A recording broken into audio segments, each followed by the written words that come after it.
ንስር ጆሮውን ወሰደበት። አንድ ቀን አንድ ሰውዬ ማሳ ውስጥ ይሠራ ነበር። በድንገት አንድ ንስር በአጠገቡ በረረ። በዚያች ቅጽበት ምን እንደተፈጠረ አልገባውም ነበር። ነገር ግን ድንገት ወይኔ ጆሮዬን አላገኘሁትም የሚል ስሜት ተሰማው።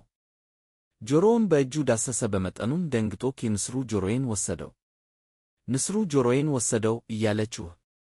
ይህን እያለ ንስሩን ተከትሎ መሮጥ ጀመረ። ጩኸቱን ሰምተው የመንደሩ ሰዎችም እየሮጡ መጡ። አንዱ ንስሩ በዚያ በኩል ሄዷል ሲል፣ ሌላው ደግሞ ወደ ምዕራብ በረረ አለ። ሁሉም ንስሩን ተከትለው ይሮጡ ጀመር። ከብዙ ጊዜ በኋላ አንድ አዛውንት ጠቢብ ሰው መጥተው እንዲህ ሲሉ ጠየቁት፣ ንስሩ በእርግጥ ጆሮህን ወሰደው? ሰውየው ቆመና ጆሮውን በእጁ ዳሶ አየው። እንዲህ ጆሮህ እኮ አለልህ።